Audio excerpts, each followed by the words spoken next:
wanted to invite a lot more people. Thank you all for coming.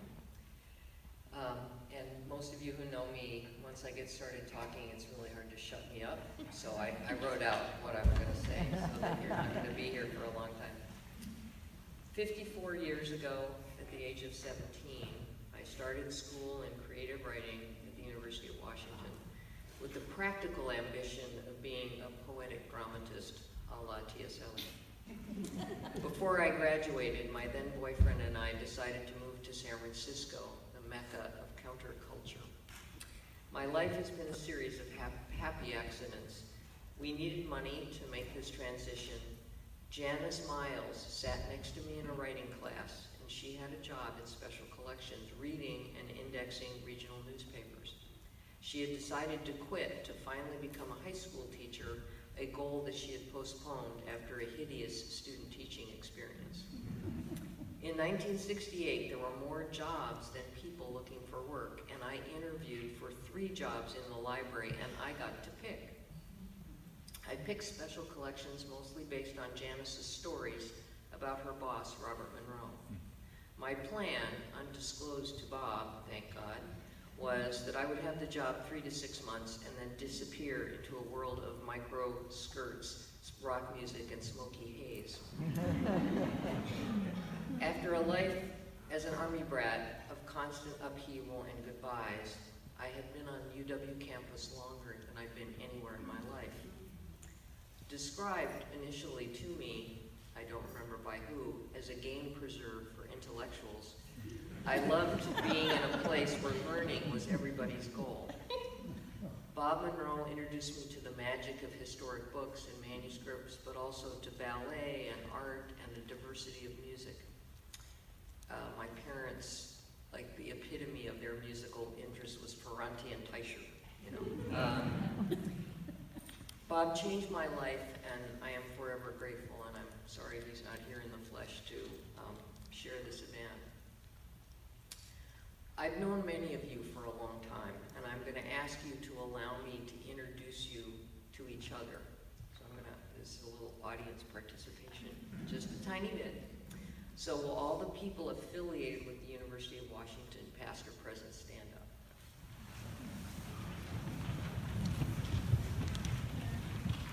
Thank you. Now will all the people who have some connection with the book arts community stand up? No, I would stay standing here. You all get to sit down for a minute. So, thank you. Now you can sit down. This event is in part to celebrate 50 years, but as I regularly say, it's just showing up. In 1990, I was interviewed by the UW Daily about the book arts collection before I became a librarian, and it's actually out there in the lobby. And the text reads, "She declares she would be happy to keep her job for 50 years. So in 1990, I already knew what I was going to be doing. Why show up every day? Because I get to work with all of you. Amazing, creative people, people dedicated to art and learning, people committed to being both the best you can be and then sharing your passions with others through teaching and creating art. When it came time to consider having some event to mark what I consider really an arbitrary milestone, I knew what I wanted to do was to get everyone who I've ever worked with, who has shared their creativity, taught me something, challenged me to think more deeply, made me cry or laugh, helped me find the common humanity in us all, and those who didn't need to go out of their way to learn my name, to hand over a prescription at the pharmacy, or sell me a fancy bauble, but did anyway. You have all become the population of the little town I wanted to grow up in, and I missed out on. You're the motivation for going to work every day, and the inspiration to share what you've taught me with everyone I can, and to continue to be until I can't put 2 sentences together, which may be in a minute or two. The text that has spoken to me throughout my life is T.S. Eliot's The Four Quartets. I've often said if I, had to go to the little island in the middle of nowhere with one thing, that would be it. And in a second, I'm going to quote that. But I'm also, for a few of you who were at my 40th anniversary, I didn't write this down, but I decided I'm telling the story again anyway. It's one of my favorite stories, and it's one of my motivating principles. Between the time I stopped going to school and I got this job, my parents were upset with me, my mother especially, and she kicked me out of the house temporarily. And I didn't have a job, and I didn't have enough to eat. And one of the other people in the same class with Janice Miles and I, his grandmother was on surplus food. It was before food stamps. And it meant she got grits and bags of little grains and things. And she offered to share her food with me. And I only met her once. And I went to her house, and I stood on her doorstep, and she gave me these little plastic bags of food that I didn't even know how to make. I never had heard of grits before, so she had explained to me that. And I said, as soon as I get a job, I'll pay you back. And she held my hands, and she said, honey, that's not the way it works. When you need it, you take it from someone who can help you. And then when you have it and someone needs it, you just pass that on. You don't repay me. You give it to the next person in line. And I think that's a really, really important thing, especially in today's world. So I'm going to quote the same passage that all of you got in your invitation. We shall not cease from exploration, and the end of all of our exploring will be to arrive where we started and know the place for the first time. Each day, I arrive at that starting place to find new territories to explore. And with your help, I hope to keep doing that for as long as I can stand up. I keep saying that the time to leave is when I walk into our vault and there are boxes in there and I read the labels. If I can't imagine your book inside those boxes, then I gotta go. Thank you very much for coming.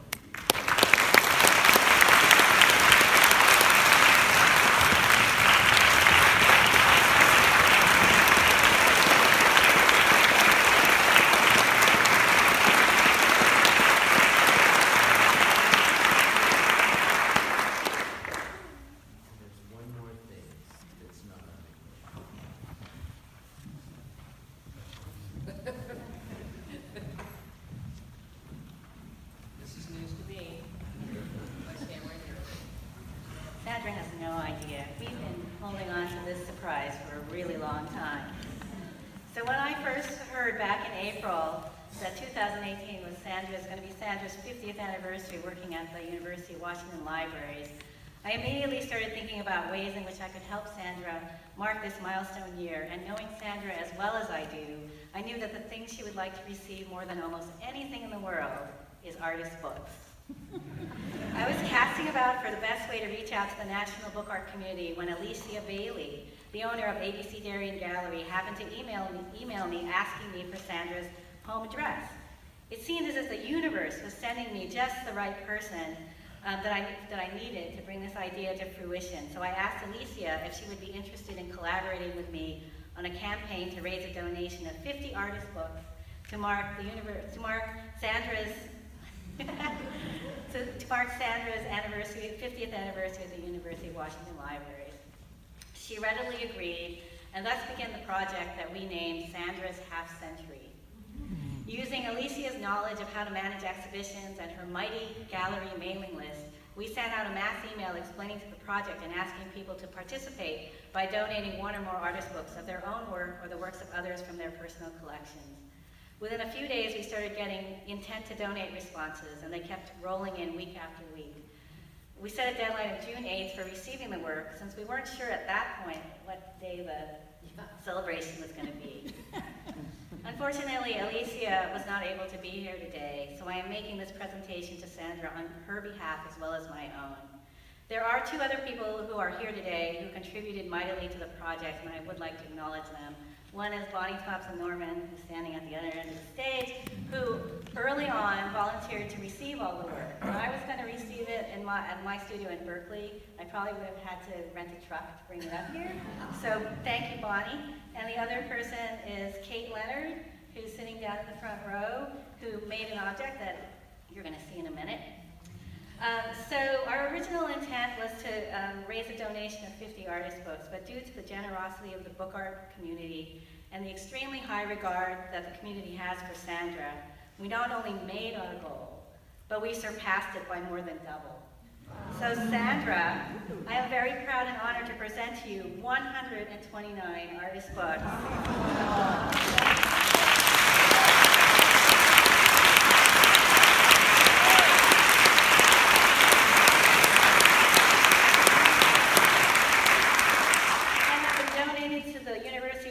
Libraries by members of the National Book Art community in your name. For logistical reasons, we could not bring all the books here, but we brought some other items to give you and the audience a sense of the scope of this donation. And so first, here's the book that shows all the names of all the donations, all the people who donated the book.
Donated 50 copies of the trade edition of Aunt Sally's Lament. So if you count that as 50 instead of 1, it's 178. So I hope that you will accept these books in the spirit in which they were given, which is the spirit of true affection and respect for all that you have done over the course of your career for the book art world. They were given by colleagues, supporters, and well-wishers, but above all, they were given by people who are proud to call you a friend.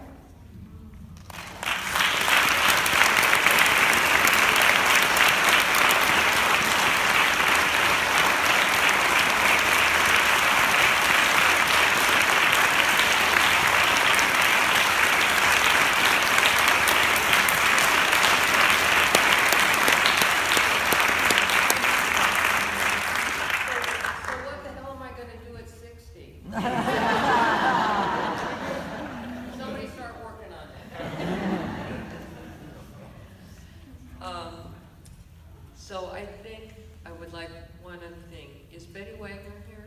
Yeah. All right, Betty Wagner, stand up.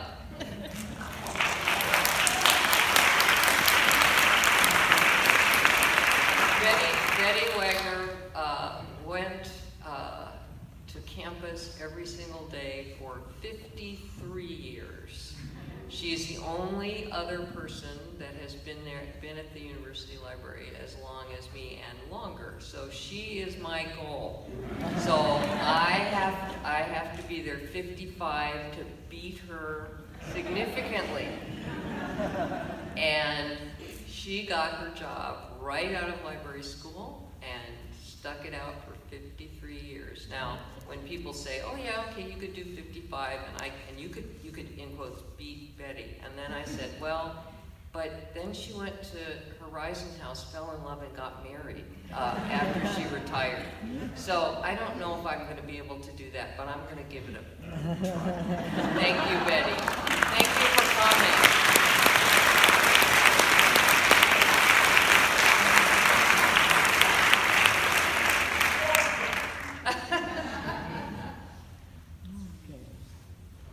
So the scroll with the pictures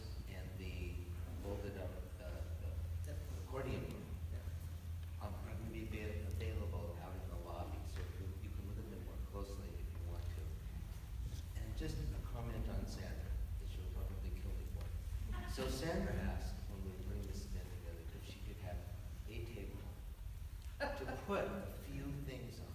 And I talked with the Better Roy people. They said, you can have as many tables as you want. And then we figured out the length of the school. So we just wanted to arrange it so that there would kind of be 15 tables there. Sandra didn't need to know, and she didn't know how many tables there were going to be. So what I've learned about living with Sandra is if you give her space, she will. So our plan after this was to unroll the school of the tables and backed by the accordion book. So we may have to ad-lib a little bit to display them appropriately, because when we got here, Sandra started like a magician, started hauling stuff out. And then you see this display. So she kind of appropriated the space for this. So we're going to figure that out. But if you want to see it, it's going to be out there. So thank you so much for coming.